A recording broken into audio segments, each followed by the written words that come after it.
तो जिस समय दैत्यराज बलि अपने हृदय के उद्गार भगवान के चरणों में निवेदन कर रहे थे, उसी समय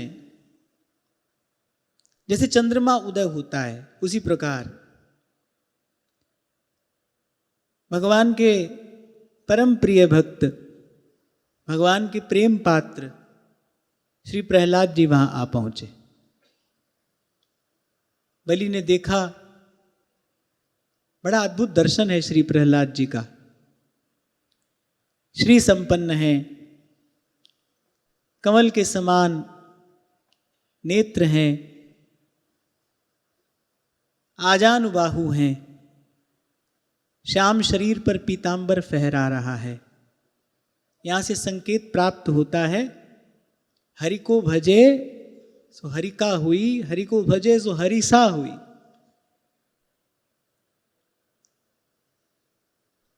ऐसा गाढ़ा ध्यान श्री प्रहलाद जी करते हैं भगवान का, एक क्षण के लिए भी उनके मन से, उनके भाव से, उनके चिंतन से भगवान हटते नहीं। और फिर कीट भृंग न्याय से भगवान का सतत निरंतर चिंतन करने वाला भक्त तद्रूप हो जाता है। ऐसा ही श्री प्रहलाद जी का दर्शन हो रहा है। कमल नयन, आजानुबाहु, श्यामल शरीर, पीतांबर फहरा रहा है। पर अब बलि इस समय वरुण पाश में बंधे थे, इसलिए जैसा स्वागत श्री प्रहलाद जी का करना चाहिए था वैसा तो नहीं कर पाए, उठ नहीं सकते, बंधे हैं। नेत्र सजल हो गए कि सौभाग्य से मुझे श्री प्रहलाद जी का दर्शन हुआ, और इस समय उठकर मैं प्रणाम भी नहीं कर सकता। जहां बैठे थे वहीं पर बैठे बैठे मैं सिर झुकाकर श्री प्रहलाद जी को नमस्कार किया। पर प्रहलाद जी की दृष्टि कहीं नहीं है। प्रहलाद जी की दृष्टि केवल मात्र अपने प्राण धन, अपने जीवन सर्वस्व श्री भगवान पर है। भगवान का दर्शन करते ही, सन्मुख प्रभु को देखते ही प्रहलाद जी का रोम रोम पुलकित हो गया, भर गया आनंद से, छलकने लगे आंखों से अश्रु। आनंद से भरे हृदय से सिर झुकाए अपने प्रभु, अपने स्वामी के पास गए, साष्टांग प्रभु को प्रणाम किया।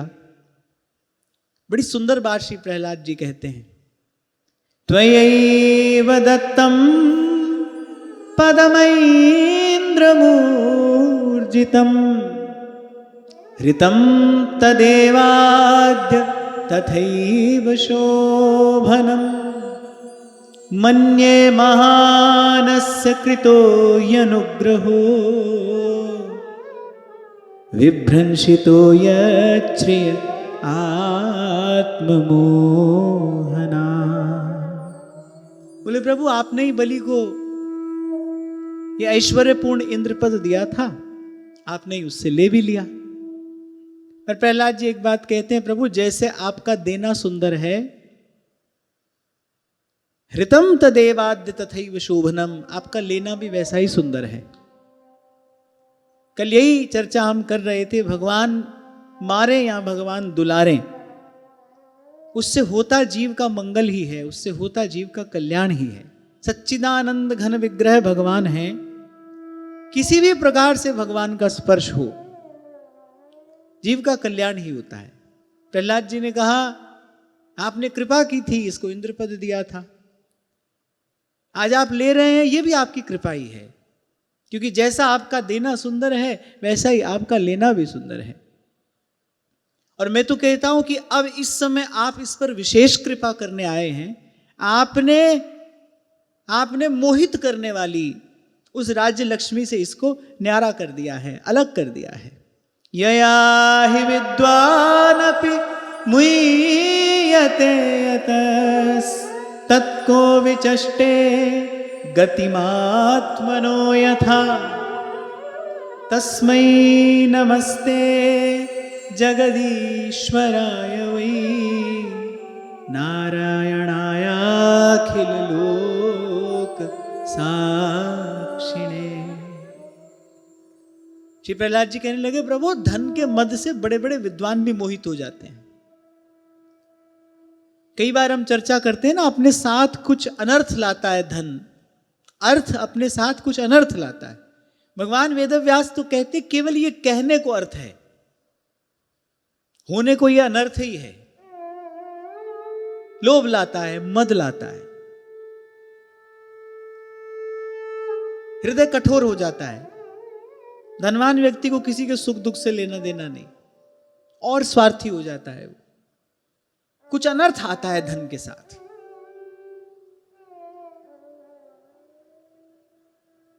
इसीलिए भगवान कहते निष्किंचना वयम शश्वन निष्किंचन जनप्रिया।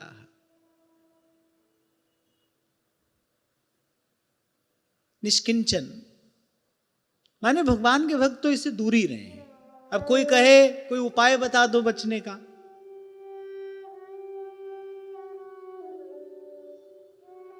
तो मैं समझता हूं जो ये पूछे कि जो उपाय पूछ रहा है बचने का, इसका मतलब उसकी दृष्टि में धन का महत्व है ना, तभी तो कह रहा है भाई कोई उपाय बता दो। भगवान के भक्त तो इससे दूर ही रहे हैं, भगवान के भक्त तो इससे न्यारे ही रहे हैं, क्योंकि वो जानते हैं। प्रहलाद जी कह रहे हैं ये बात, अरे धन के मद से विद्वान पुरुष माने जो पढ़ा लिखा है, विवेकी है, धन के मद से विद्वान भी मोहित हो जाता है, वो भी पथच्युत हो जाता है, उसका भी पथ पतन हो जाता है, जो नहीं करना चाहिए कर बैठता है। बचने का उपाय क्या है? बचने का उपाय तो है भाई संतोष। इतना हो जाए साईं इतना दीजिए, जहां मैं कुटुंब समाए, मैं भी भूखा ना रहूं और साधु न भूखा जाए। आज हम आते आते अभी रास्ते में यही बात कर रहे थे, आवश्यकता से अधिक कुछ भी जीवन में है वो भजन में बाधक ही है, कुछ भी क्यों ना हो। वो शरीर का बल हो, वो धन का बल हो, कुछ भी हो, आवश्यकता से अधिक भजन में बाधक है, कहीं ना कहीं विक्षेप उत्पन्न करेगा। 10, 20, 50 लाख रुपया पड़ा हो तो मन उछल कूद करने लगता है ना, कहां लगाएं इसको, कहां इन्वेस्ट करें। फिर इन्वेस्ट भी कहां करें? जहां से लाभ हो, जहां कल ये बढ़ के मिले, जहां सुरक्षित रहे। आप देखो थोड़ा सा धन अपने साथ कितने संकल्प ले आया, कितनी चिंता है। अब ऐसा मन कोई भगवान के भजन के योग्य है? इसलिए जो बुद्ध जन हैं, जो जानते हैं कि ये कितना अनर्थ मूलक है, तो दूर ही रहे इससे। जैसे गोस्वामी जी कहते हैं ना, नहीं को अस जन्मा जग माही, प्रभुता पाई जाई मद नाही। ऐसे ही यही बात धन के लिए भी है। कोई नहीं है ऐसा धन प्राप्त किया हो और मतवाला ना हुआ हो। अरे मैं कहता हूं और कुछ हो ना हो, व्यक्ति अपने आप को दाता तो समझने ही लगता है। मैं दे दूंगा, मैं देने वाला हूं, मैं कर लूंगा, और ये मैं कर लूंगा, मैं दूंगा। इसी से तो बलि यहां तक पहुंचे। भगवान ने कहा क्यों? बड़े बड़े अभिमान में भरकर तुमने कहा था मैं दे दूंगा, मैं दूंगा तुमको, अब दो। देखो देने योग्य नहीं हो तुम। और जब मैंने तुमसे मांगा था तब तुम त्रिलोकी के अधिपति थे। ऐसा नहीं भगवान कह रहे कि मैंने किसी अभावग्रस्त से मांग लिया हो। उस समय तुम त्रिलोकी के अधिपति थे, स्वर्ग के सिंहासन पर आरूढ़ थे। उस समय मैंने तुमसे 3 पग भूमि मांगी। देखो अपने आप को, तुम वो भी देने में समर्थ नहीं हो। तभी महाराज कहते हैं, तुद आ गए अरदास हमारी, जीव पिंड सब तेरा, कहो नानक सब तेरी वड्याई, कोई नाम न जाने मेरा। तो श्री प्रहलाद जी ने कहा लक्ष्मी के मद से विद्वान पुरुष भी मोहित हो जाता है, और उसके रहते बोले अपने स्वरूप को ठीक ठीक जान ही कौन सकता है? माने कोई नहीं जान सकता।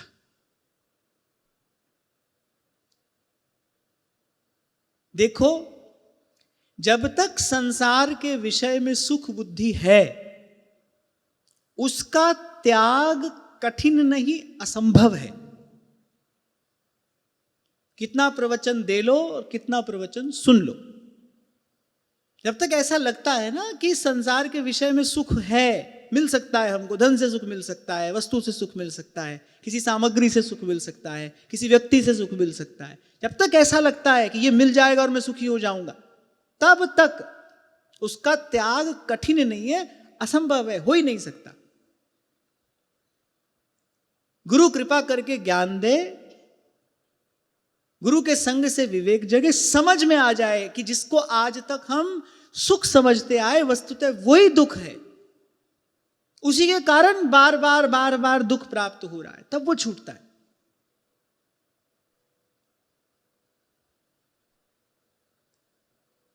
तो श्री प्रहलाद जी ने कहा, उस धन के रहते अपने स्वरूप को ठीक ठीक कौन जान सकता है?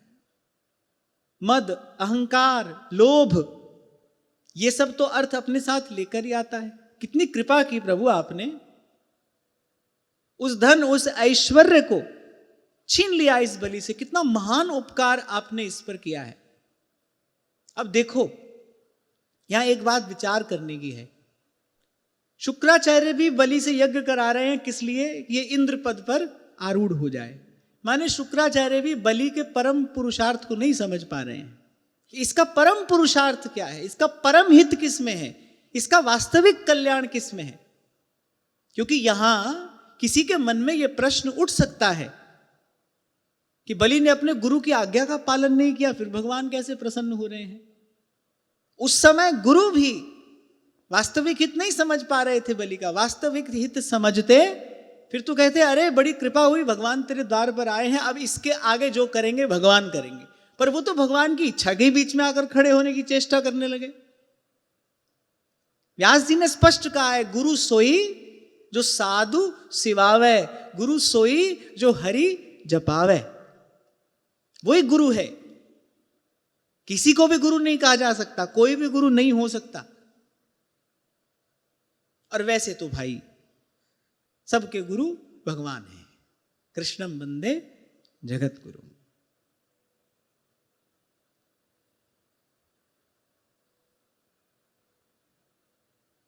कबीर जी भी बलिहारी इसीलिए तो ले रहे हैं, जिन गोविंद दियो मिलाए।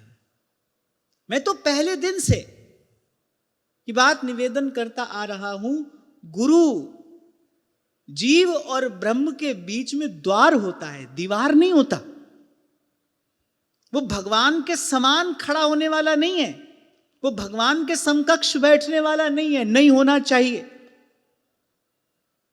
भगवान भगवान है, जीव के आराध्य, जीव के उपास्य, जीव का परम आश्रय केवल भगवान है। श्री स्वामी शरणानंद जी महाराज तो यहां तक कहते थे, गुरु भगवान का बाप हो सकता है, भगवान नहीं हो सकता। भगवान तो भगवान है, जीव के आराध्य वही हैं, जीव के उपास्य वही हैं।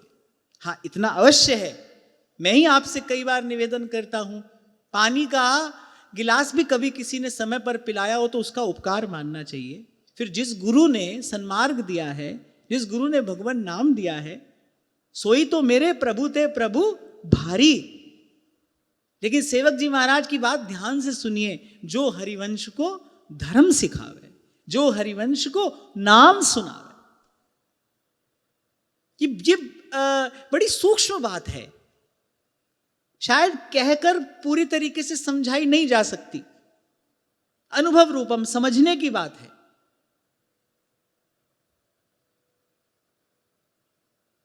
हम बस इतना समझ लेना चाहिए कि शिष्य ऐसा चाहिए जो गुरु को सब कुछ दे, पर गुरु भी ऐसा चाहिए जो शिष्य का कण ना ले। आप 1000 बार मुझे प्रणाम करो तो 1001 बार मेरा कर्तव्य बनता है कि मैं आपके किए, आपके दिए प्रणाम को सादर प्रभु के चरणों में निवेदन कर दूं। मैं उस प्रणाम का अधिकारी नहीं हूं, भगवान ही, वो गुरु सत्ता ही कहीं किसी रूप में आपके सन्मुख अभिव्यक्त होती है। अगर गुरु और भगवान को दो मानो तो बहुत बड़ा झंझट खड़ा हो जाएगा, तत्व ही दो हो जाएंगे। यहां भी दो हैं, दो से संसार बना है, हानि लाभ यश अपयश, दिन रात सर्दी गर्मी, यहां भी इसी से संसार बना है, द्वंद्व है, फिर वहां भी दो हो जाएंगे। और वेदांत कहता है द्वंद्व में बड़ा भय है, द्वंद्व ही क्लेश का कारण है। दो होते हैं तो झगड़ा होता है ना, एक में तो झगड़ा होता नहीं। बोले द्वंद्व ही क्लेश का कारण है, क्लेश का कारण द्वंद्व है। अगर गुरु और भगवान को आप दो माने फिर तो यहां भी द्वंद्व, फिर तो वहां भी द्वंद्व। हरि हरिवंश भेद नहीं हुई, प्रभु ईश्वर जाने सब कोई, स्पष्ट किया श्री सेवक जी महाराज ने। दो ही कहें ना अनन्यता, फिर तो अनन्य भजन हो ही नहीं सकता अगर आप दो कहें तो। कभी कहा था मैंने आपसे, ये आपके हृदय की भावना है, मन की सहज गति कहां है वो आप देखो। एक हो कोई, मन चित्त की सारी वृत्तियां पहले एक में लगे।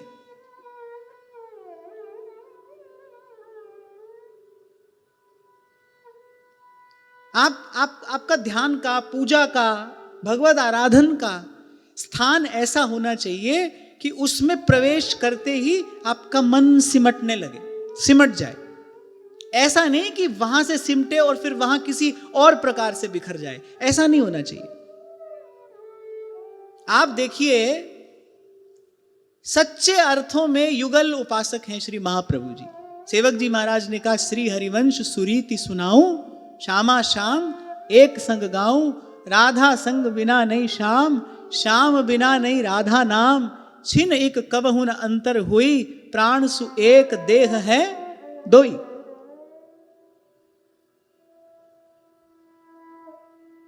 श्यामा श्याम एक संग गाऊं, एक काम श्यामा श्याम सु।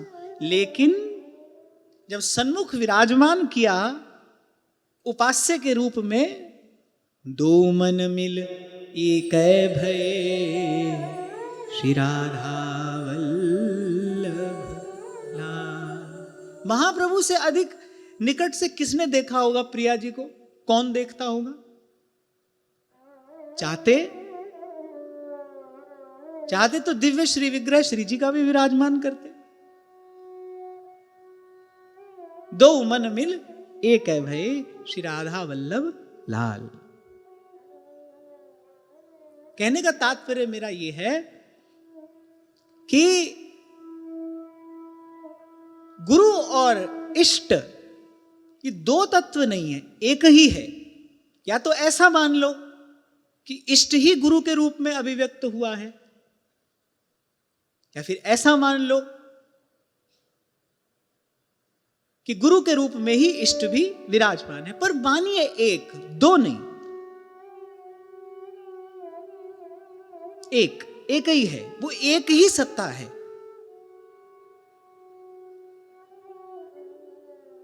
अभ्यास करने के लिए ऐसा करना पड़ता है, और फिर जब अभ्यास सध जाता है फिर पता चल जाता है हाँ भाई एक ही था, दो है ही नहीं, दो हो ही नहीं सकते। प्रिया और लाल भी एक प्राण द्वैदेही हैं, एक रस की दो मूर्ति हैं, उसी एक हित तत्व के दो विग्रह हैं। एको हम द्वितीयो नास्ति, क्योंकि द्वंद्व में भय है। और वस्तुतः सब गुरुओं के गुरु, सबसे बड़े जगत गुरु, वास्तविक गुरु श्री भगवान हैं। कृष्णम वंदे जगत।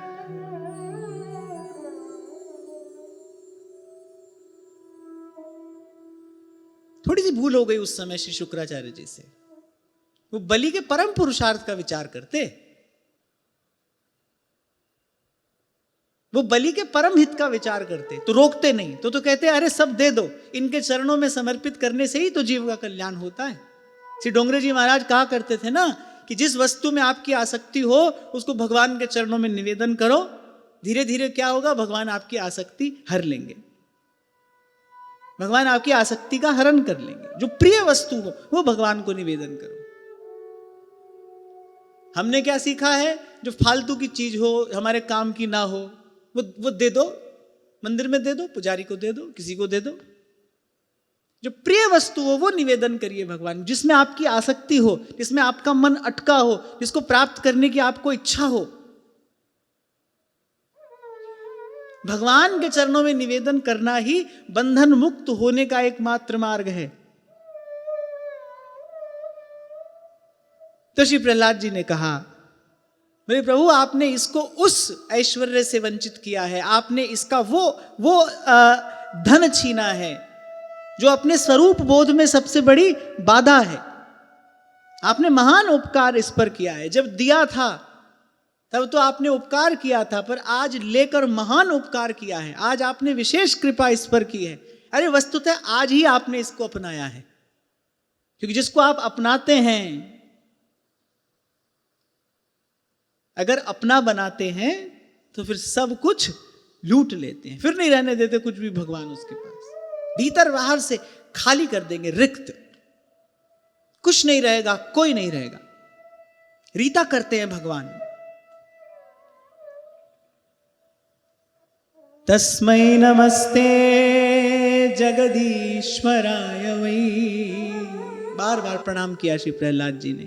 नारायणायाखिल लोक साक्षिणे, कहा सबके हृदय में विराजमान और सबके परम साक्षी अपने इष्ट आराध्य श्रीमन नारायण को मैं बार बार नमस्कार करता हूं। श्रीमन नारायण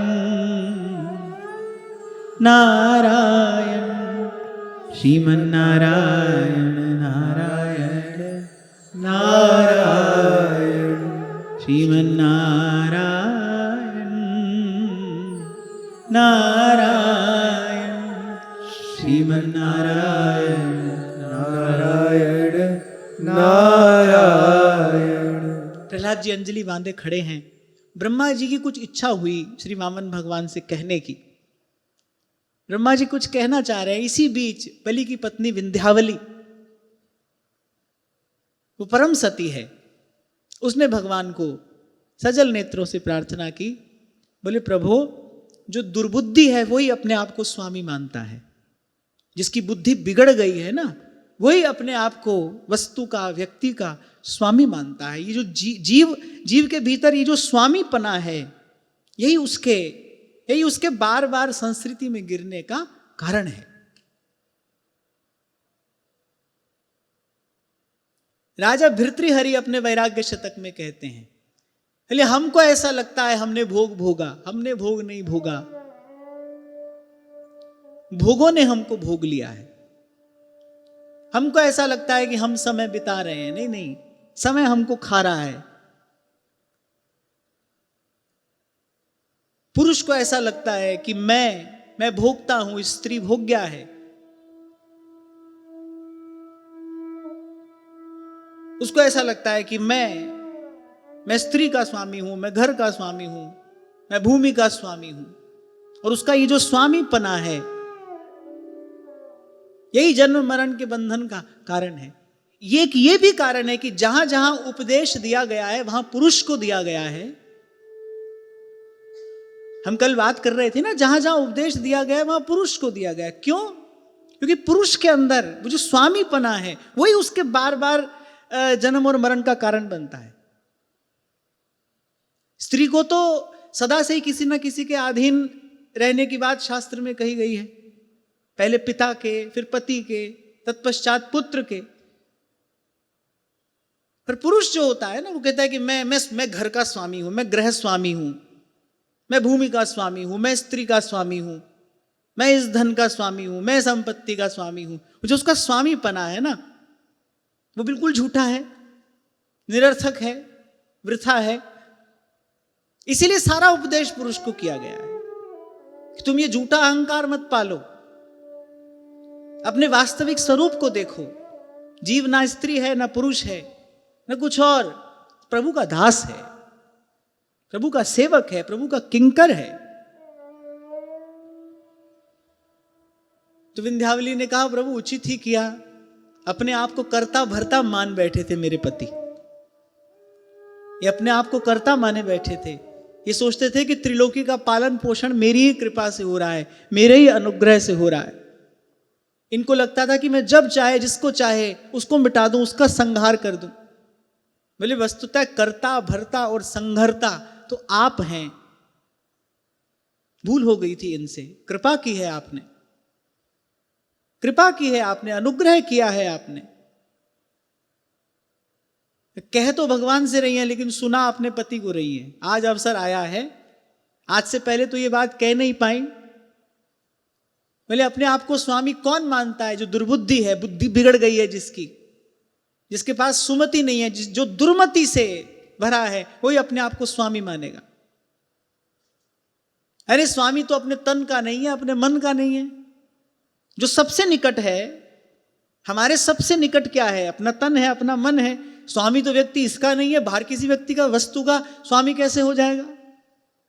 फिर यही दुर्बुद्धि है, अपने आप को कर्ता मानना, अपने आप को मालिक मानना, अपने आप को स्वामी समझना। क्यों कहा जाता है सेवा करिए, गुरुजनों की सेवा करिए? उससे क्या नष्ट होता है? उससे स्वामीपना नष्ट होता है। क्यों कहा जाता है सेवा से निरभिमानता आएगी, सेवा से मन शुद्ध होगा? सेवा में रहेंगे तो क्या होगा? स्वामीपना नष्ट होगा। सबके भीतर है वो स्वामीपना। किसी ना किसी छोटी बड़ी वस्तु को हम अपने अधीन मानते हैं, समझते हैं। मेरा घर, मेरी गाड़ी, मेरी वस्तु, स्वामी बने बैठे हैं ना उसके। स्वामी तो भगवान है। और यही स्वामीपना जो है, जो मालिक हो जाना है किसी वस्तु का, ये भर देता है किसी मिथ्या अभिमान से। इसीलिए रैदास जी गाते हैं, प्रभु जी तुम स्वामी हम दासा, प्रभु जी तुम स्वामी हम दासा, ऐसी भक्ति करे रैदासा, ऐसी भक्ति करे रैदासा। फिर विंध्यावली एक और बड़ी सुंदर बात कहती हैं। बोले आपकी माया से मोहित होकर जैसे जीव का कर्तापन झूठ है, ऐसे उसका समर्पण भी झूठ है। बोले प्रभु जब तक आप किसी पर कृपा ना करें, जब तक आप किसी को पूर्ण रूपेण स्वीकार ना करें, तब तक तो जीव की यही दशा है। नागरिया की सुधरेगी जब अखियां इत ही ढरेंगी। हमारी हरी तुम ही सो सुधरेगी, तुम ही सो सुधरेगी। ब्रह्मा जी को दया आ रही है। ब्रह्मा जी कुछ कहना चाहते हैं भगवान से। हाथ जोड़कर कहा, भूत भावन भूतेश देव देव जगन्मय, मुंचैनं हृत सर्वस्वं नायमर्हति निग्रहम्। कहा प्रभु आप समस्त प्राणियों के जीवन दाता हैं, उनके स्वामी हैं, सब में निवास करने वाले हैं। ब्रह्मा जी ने कहा प्रभु अब आप इसको छोड़ दीजिए, अब आप इसको इस वरुण पाश से मुक्त कर लीजिए। आपने इसका सर्वस्व ले लिया है, ये दंड का पात्र नहीं। इसने अपनी सारी भूमि, पुण्यों से उपार्जित स्वर्ग, अपना सर्वस्व, अरे अपना शीश आपके चरणों में निवेदन करके इसने अपना आत्मा तक आपको निवेदन कर दिया है। और ऐसा करते समय इसके मन में कहीं भी किसी प्रकार का कोई लोभ, कोई अवांछित विचार, किसी प्रकार की अधीरता नहीं आई है। इसकी बुद्धि स्थिर रही है, ये धर्म से नहीं गिरा है, ये धर्म से नहीं डिगा है, ये किसी भी प्रकार से प्रभु दंड का पात्र नहीं है।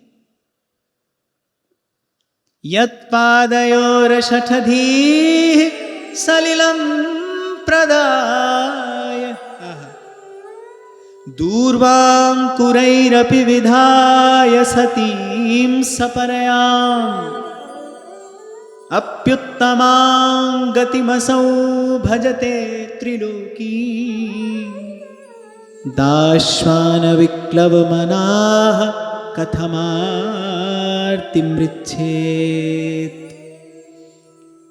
बोले प्रभु, जो मनुष्य सच्चे हृदय से कपट छोड़कर आपके चरणों में जल का भी अर्घ देता है और केवल दूर्वा दल से भी आपकी पूजा कर देता है ना, उसे भी उत्तम गति की प्राप्त होती है। पत्रम पुष्पम फलम तोयम, आपने स्वयं अपने मुख से कहा है। कोई भाव से मुझे वो भी निवेदन करे तो वो उत्तम गति का अधिकारी होता है। और इसने तो बड़ी प्रसन्नता से, बड़े धैर्य से, धर्म में स्थिर होकर आपको त्रिलोकी का दान किया है। प्रभु, ये दुख का भागी कैसे हो सकता है? भगवान ब्रह्मा जी के मुख से ये सब कहलाना चाहते कि सारा संसार सुन ले कि बलि ने कितना उत्तम दान मुझे दिया है। भगवान सारे संसार को बताना चाहते हैं ब्रह्मा जी के मुख से ये कहलाकर कि वस्तुतः दान कैसे दिया जाना चाहिए, किसको कहते हैं देना। पहली बात, जो प्रसन्नता पूर्वक दिया जाए, निष्कपट भाव से दिया जाए, उसके बदले में कुछ प्राप्त करने की इच्छा ना हो। और तीसरी बात, दाता होकर नहीं दिया जाए। प्रभु की वस्तु है, देनहार कोई और है, जो भेजत दिन रैन।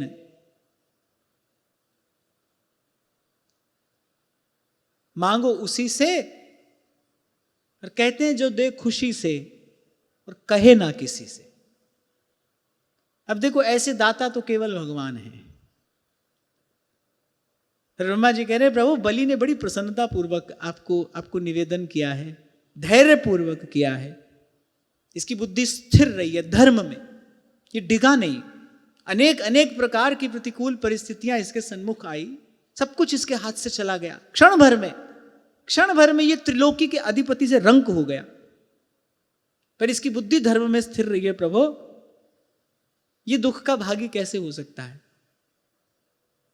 यहां एक और बात का दर्शन हो रहा है। आप धर्म के मार्ग पर चलोगे, प्रकृति आपके अनुकूल हो जाएगी, प्रकृति का कण कण आपके अनुकूल होगा।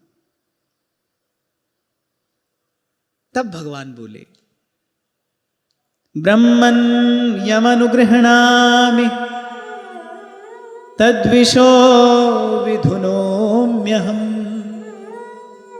यन्मदः पुरुषः स्तब्धो लोकं मां चावमन्यते।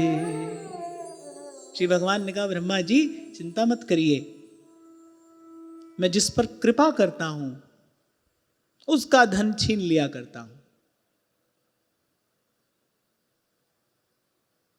अब घबरा तो नहीं रहे हो? क्योंकि एक बार ऐसी सच्ची घटना घटी। एक सेठ जी थे, उनको किसी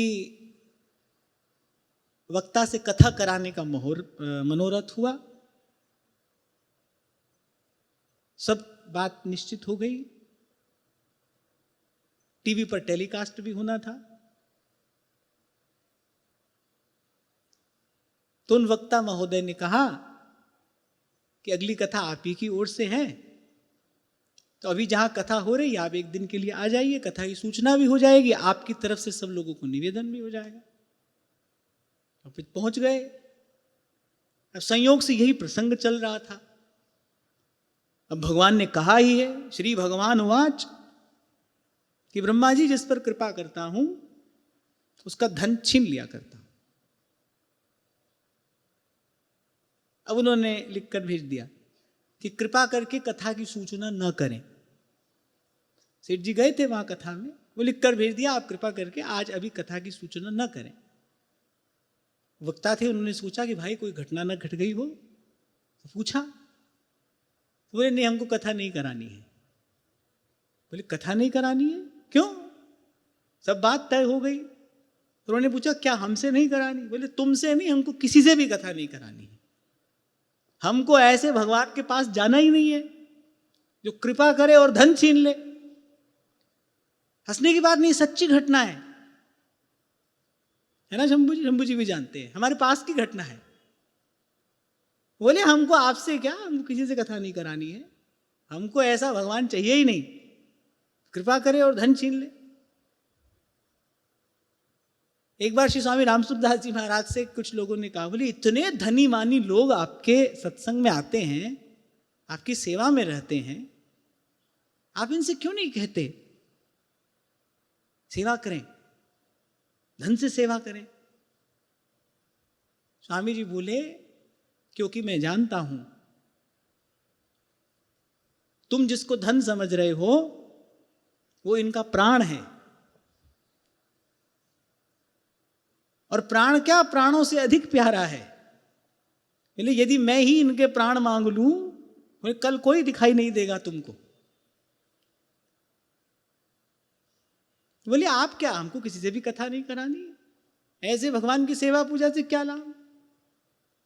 पर ये तो ऐसे ही हैं, और सबके बीच में घोषणा कर रहे हैं कि जिस पर कृपा करता हूं, और धन ही नहीं अन्यत्र तो भगवान ने कहा उसका सर्वस्व हर लेता हूं, उसके सारे संकल्प निष्फल करा दूंगा मैं, और तो और बंधु बांधवों से उसका वियोग करा दूंगा, अकेला भीतर बाहर से उसको रिक्त कर दूंगा। ये सब सुनकर कोई हमारे पास आना चाहे तो फिर आए, क्योंकि जब मनुष्य धन के मद से मतवाला हो जाता है, भगवान ने कहा ऐसा क्यों करता हूं, क्यों हर लेता हूं उसका धन, क्योंकि धन के मद से मनुष्य मतवाला हो जाता है, और भगवान कह रहे मेरा और अन्य जीवों का तिरस्कार करने लगता है। कैसे करता है भगवान का तिरस्कार? स्वयं को दाता मानकर भगवान का तिरस्कार करता है, स्वयं को स्वामी मानकर भगवान का तिरस्कार करता है। स्वामी के होते हुए सेवक अपने आप को स्वामी कहे तो स्वामी का तिरस्कार हुआ ना, स्वामी की अवज्ञा हुई, अवहेलना हुई, निरादर हुआ। इसीलिए भीष्म आदि सब महापुरुषों ने कहा जिस सभा में वासुदेव विराजमान हो, उनके विराजमान रहते किसी की पूजा नहीं हो सकती। पूजा के अधिकारी, अग्र पूजा के अधिकारी केवल भगवान है। भगवान की पूजा हो जाए उसके बाद सबका आदर सम्मान हो तो ठीक है, पर अग्र पूजा के अधिकारी भगवान है। भगवान के रहते कोई और श्रेष्ठ कैसे हो सकता है? भगवान के रहते कोई और स्वामी कैसे हो सकता है? तो भगवान ने कहा कि धन के मद से मतवाला होकर फिर जीव मेरा भी तिरस्कार करता है, और अन्य जीवों का, अन्य प्राणियों का भी तिरस्कार करने लगता है। और फिर यदा कदाचित जीवात्मा संसरन् निज कर्म भी नाना योनिष्वनीशोऽयं पौरुषीम गतिमाव्रजे। और फिर अपने कर्मों के कारण विवश होकर अनेक अनेक योनियों में भटकता है। पहले मतवाला होता है, मेरा तिरस्कार करता है, अन्य जीवों का तिरस्कार करता है, फिर अधोगति होती है, फिर अन्य अन्य योनियों में भटकता है। देखो, दुख प्राप्त करने के लिए 84 लाख योनियां हैं, विषय सुख प्राप्त करने के लिए स्वर्ग आदि लोग हैं। आपको भले ऐसा लगता हो कि मनुष्य होकर कुछ विषय सुख पाया जा सकता है, अरे ये व्याधि मंदिर शरीर है, शरीरम व्याधि मंदिरम। वो थोड़ी सी देर का विषय भोग कितना भारी रोग, कष्ट, क्लेश, राग पीछे लेकर खड़ा है, देख नहीं पाता है व्यक्ति। थोड़ी देर का वो जो विषय सुख है वो कितना भारी क्लेश पीछे लेकर खड़ा है। श्री प्रहलाद जी ने कहा था, बोले इस रोग और व्याधि के घर शरीर से कोई सुख भोगने की बात सोचे तो मूर्ख ही है। इस शरीर से सुख भोगा जाएगा? ये रोगों का घर सुख भोगने के लिए नहीं है। ये शरीर दुख के लिए 84 लाख योनियां हैं, सुख के लिए स्वर्ग आदि लोग हैं। ये शरीर किस लिए है? नर देहि पाई चित चरण कमल दीजै, नर देहि पाई चित चरण कमल दीजै, दीन बचन संतन संग दरस परस कीजै, दीन वचन संतन संग दस परस कीजे। कभी शायद कहा था आपसे मैंने, आपको कोई थोड़ा धन दे कि जाओ बाजार से अमनिया ले आओ या ठाकुर जी की सेवा की कोई सामग्री ले आओ, और आप जाकर उसको अपनी मौज मस्ती में उड़ा दें, तो अपराध हुआ कि नहीं हुआ? आप देखो, जो शरीर भगवान ने अपने भजन के लिए दिया, धर्म साधन के लिए दिया, उसको जो विषय भोग में गंवाएगा वो अपराधी है कि नहीं? वो दंड का पात्र है कि नहीं? यहां भी दुख भोगता है, आगे भी दुख भोगता है। ये ही तेरो काज है। जगत सुख मान मिथ्या, झूठो सब साज है। तभी विंध्यावली ने कहा, दुर्बुद्धि है जो अपने आप को स्वामी समझता है। वस्तु पर अधिकार करने से उसमें स्वामीपन आ जाता है। सहज ही आप कह दोगे, बाहर गाड़ी खड़ी है किसकी? आप कहोगे मेरी है। सहज ही कह देता है व्यक्ति, लो आ गया स्वामित्व। और ऐसे थोड़ा थोड़ा थोड़ा करते करते फिर इसका संस्कार पड़ जाता है। इसलिए भगवान कहते हैं सब चीज से खाली कर देता हूं उसको, दीनहीन बना देता हूं। सारे संकल्प उसके निष्फल होते हैं, जो सोचता है वो होता ही नहीं। अच्छा, धन चला जाए, पद प्रतिष्ठा चली जाए, तो सगे संबंधी तो साथ छोड़ ही देते हैं। उनको तो भेजना नहीं पड़ता, वो तो आप ही चले जाते हैं, क्योंकि वो जिस वस्तु के लिए आपके साथ थे वो वस्तु अब आपके पास में है नहीं। ध्यान रखना, आप किसी के काम के नहीं है। आपका गुण, आपकी शक्ति, आपकी विद्या, आपका धन, आपका बल, आपका ऐश्वर्य, वो है संसार के काम का। वो चला जाता है तो वैसे ही सब छोड़कर चल देते हैं। दीन के तो दीनानाथ हैं, एक बात ये, और दीनानाथ का होने के लिए दीन बनना पड़ता है, दूसरी बात ये। और ये सब संसार का माल खजाना पास में रहते तो वो दीनता नहीं आती। जिस दैन्य का भगवान के दरबार में आदर है, वो दैन्य इस सब के रहते तो नहीं आता।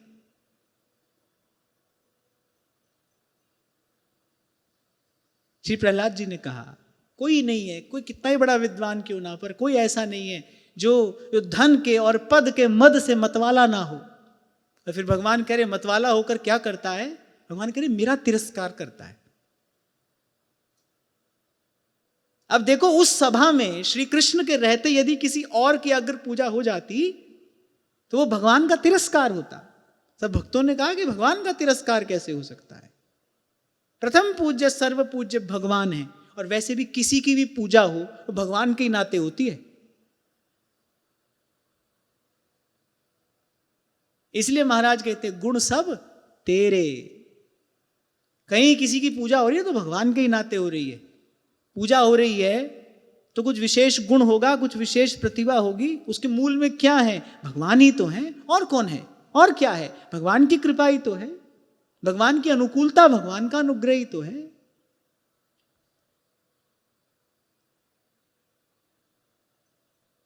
लाख दे कोई आपको धन्यवाद, लीजिए मत। लाख करे कोई प्रशंसा, सुनिए मत। लाख कोई आपको प्रणाम करे, उसको स्वीकार मत करिए। मान मान अपमान सम।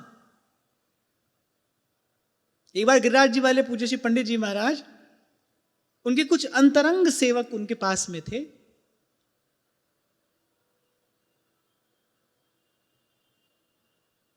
तो एक सेवक ने पूछा, भगवत प्राप्त महापुरुष का क्या लक्षण है? पूज्य श्री पंडित जी महाराज ने कहा, प्रत्येक परिस्थिति में जो समान रहे, रहनी जिसकी एक सी रहे, जो समत्व को उपलब्ध हो गया है, मैं उसी को भगवत प्राप्त मानता हूं। ये यह सनित्य सन्यासी यो न द्वेष्टि न कांक्षति। तो एक अन्य, और वो भी पूज्य बाबा महाराज के अंतरंग सेवक ही थे, उन्होंने कहा कि ऐसा लक्षण तो हमको केवल आप में ही दर्शन होता है।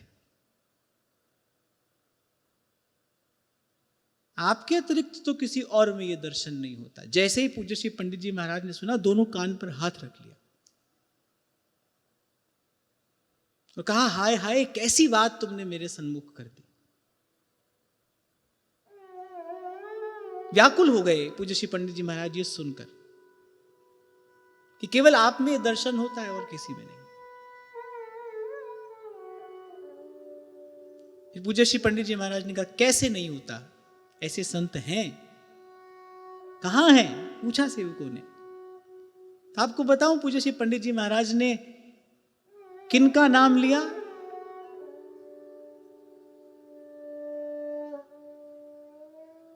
परम श्रद्धेय प्रातः स्मरणीय श्री मलुक पीठ वाले महाराज जी की जो सदगुरुदेव हैं, श्री गणेश दास भक्तमाली जी महाराज, उन्होंने कहा वो भगवत प्राप्त महापुरुष हैं। और पूज्य श्री पंडित जी महाराज ने कहा, काम ठोस है, दरबार सच्चा है, दिखावा नहीं है। ये पूज्य श्री पंडित जी महाराज का वाक्य है पूज्य श्री भक्तमाली जी महाराज के प्रति।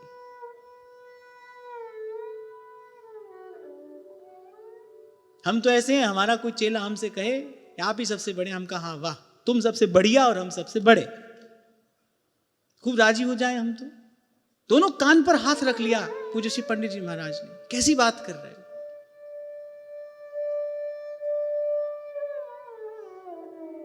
अपनी प्रशंसा किसी भी प्रकार से कम भक्त तो स्वीकार नहीं कर सकता। पूजा तो बहुत ही दूर की बात है, वो तो असंभव है।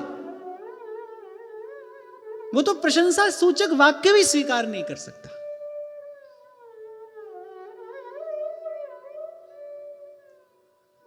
कुछ ऐसे लक्षण हैं भक्ति के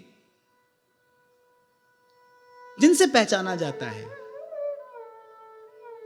जिनके प्रकट होने पर यह जाना जाता है कि हां दरबार सच्चा है, काम ठोस है और दिखावा नहीं है।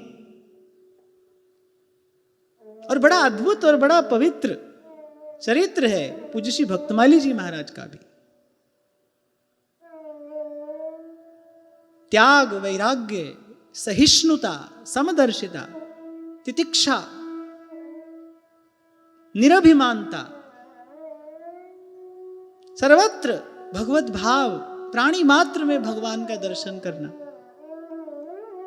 ऐसे दिव्याति दिव्य अलौकिक गुणों से अलंकृत, विभूषित, सुशोभित रहा श्री भक्तमाली जी महाराज का जीवन भी। और मुझे तो ऐसा लगता है कि भगवान के चरित्र चिंतन से भी कहीं अधिक लाभ साधक को संतों के चरित्र चिंतन से होता है। क्योंकि भगवान की तो भाई प्रत्येक क्रिया अलौकिक है, उनकी लीला तो अलौकिक है। पर संत का जो जीवन चरित्र होता है ना, उससे कुछ मोती चुनकर, उससे कुछ ग्रहण कर कर हम अपने साधक जीवन को आकार दे सकते हैं। प्रतिकूल से प्रतिकूल परिस्थितियों में भी समत्व।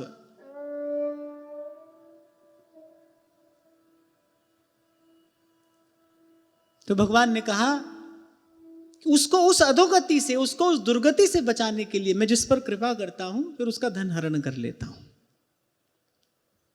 पर चिंता नहीं करना, ऐसा भगवान यदि करेंगे भी तो अंदर हाथ सहारा दे, बाहर मारे चोट। फिर उनका स्वभाव कुछ और भी है। नवे भक्त प्रणश्यति, मेरे आश्रित जीव का कभी नाश नहीं होता, मेरे आश्रित जीव का पतन नहीं होता।